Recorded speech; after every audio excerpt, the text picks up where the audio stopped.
2K Sports. I'm Damon Bruce. Glad to have you with us. Friday Hoops Fest coming up next. It'll be Danny Granger and the Indiana Pacers facing off against Greg Monroe and the Detroit Pistons. And now we send you out to Kevin Harlan and the rest of the 2K crew. I'll see you at the half.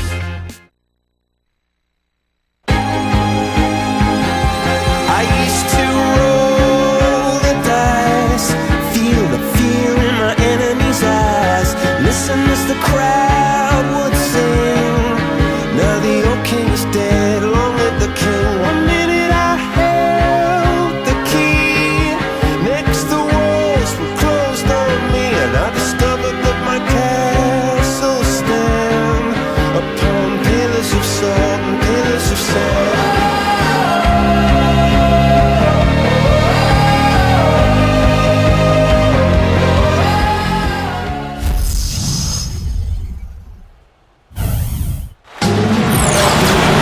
Welcome, everyone, to another exciting edition of the NBA on 2K Sports. Joined in the booth with Clark Kellogg and Steve Kerr, this is Kevin Harlan. Our starting lineups. A look at the matchups here presented by our good friends at State Farm. First, for the Pacers, Hill and George, they're manning the back. And starting 7'2", one of the true giants in the game, another great big man out of Georgetown, Roy Hibbert. Then there's Danny Granger, and it's West in at the foursome. And for Detroit, Knight and Stuckey are manning the backcourt. And playing at center, the 6'11", big man out of Georgetown, versatile scorer, terrific passer, Greg Monroe. Then there's Tayshaun Prince, and it's Maxeel in at the power forward. A lot of changes last year for the Pistons, guys. New ownership, new coach, but it seemed to me that they started to figure out a direction kind of halfway through the season. And I think their future is suddenly looking a lot brighter than it was a couple of years ago.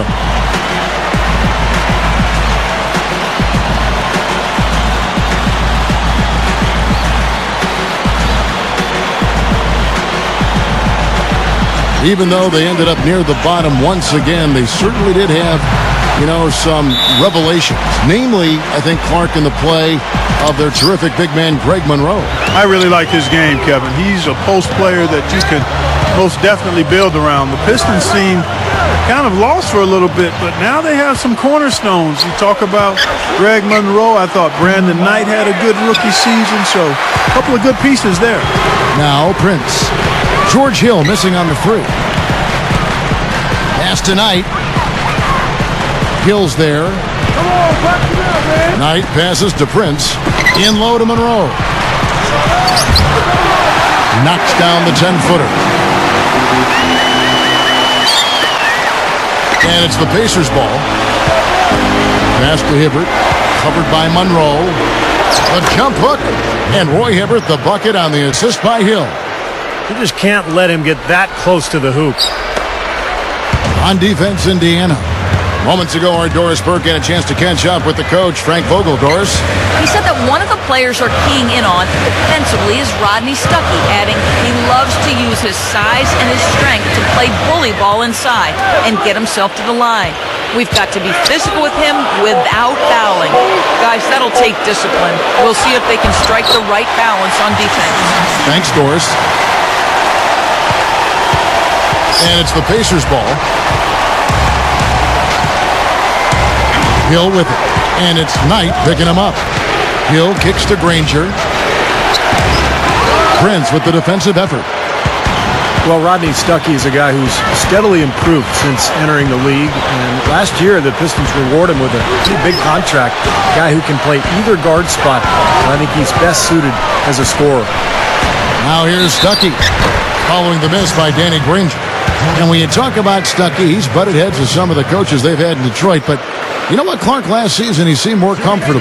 You know what? He credited talking to a therapist with helping him out. And more, Kevin, we're seeing guys understand the benefit of having a mental expert that can talk about behavior and how that enhances performance being more and more part of NBA teams and pro athletes. The mental has oftentimes been neglected in terms of how important it is to performance. I'm glad to hear him make that admission and share that with folks. Drummond's checked in for the Pistons. Good on the second free throw. Well, I'm never sure what position Stuckey plays. He's not really a point. He's not really a two. I think what he is, more than anything, is a scorer. He's got a strong body. He's got a nice touch on the ball, good handle, and he can hit that in-between shot. That's what makes him so tough to stop. Because Stuckey has that size of a two guard, often he can go right into whoever's guarding him and still get the shot to fall because of his size and strength. At worst, he'll make it to the line, and that's where he can put up points in a hurry.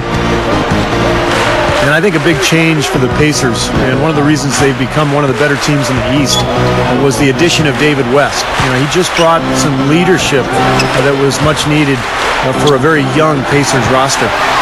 And here's the fast break. Knight leading the way.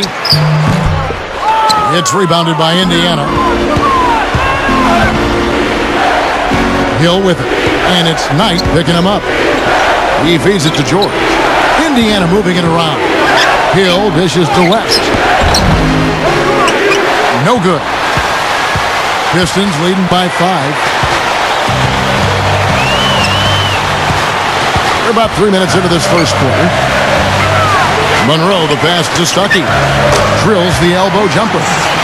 Stevie, talk about leadership. You can't overemphasize how big a difference having a vet can be. And Pacers and David West, that was like a perfect marriage, Clark. A hand-in-glove fit. West really was the perfect fit for a young, promising, developing team. He's a two-time All-Star. He brings experience and toughness and leadership. And he helped everybody on the team get to the same page, and they ended up having a great season. Here is Knight after David West's bucket. Prince kicks to Knight. The pass to Drummond. Out to Stuckey. 4 on the clock. Knight. And David West gets the whistle that time. That is his first foul of the game. And a different look here for the Pistons. Jason Maxiel's checked in for Drummond. Urebko comes in for Greg Monroe. Corey Maggette, he's checked in for Tayshaun Prince. And it's Bynum in for Brandon Knight. So an entirely new group in now for Indiana. Mahimi's checked in for Hibbert. Hansbrough comes in for David West. Green, he's checked in for George. And DJ Augustine subbed in for George Hill. 54 seconds left here in the first quarter. Bynum kicks to Maggette. Ranger covering. Maggette dishes to Maxiel. Stuckey outside. He dishes it to Maggette. Back to Stuckey. Jams it with authority.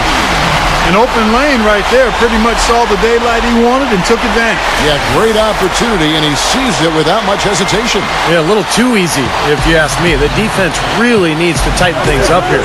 Here's Augustine after the basket by Detroit.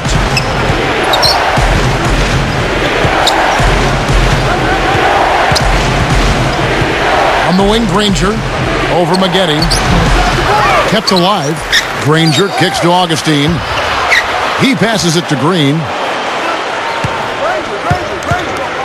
Over Stuckey. Scooped up. Augustine passes to Mahimi. Went for the two-hand throw down there. Needed safety and power. That's how you do it. Yep. No, nothing fancy, but he finished with force. Here's Stuckey. That's in, coming off the assist from Bynum. And that's now 7 points in the game for Stuckey. Outstanding job there to absorb the contact and guide it in. That's how you impose your will against the defender. He came to play. The Pacers making a switch here. This is his second trip to the line in this one. And how about the work last season from the free throw line? He shot about 83%. Guys, I thought he got into a groove last year at the charity stripe, and I thought he maintained it deep into the season as well. Here's Augustine. Shot misses. And that concludes the first quarter of play.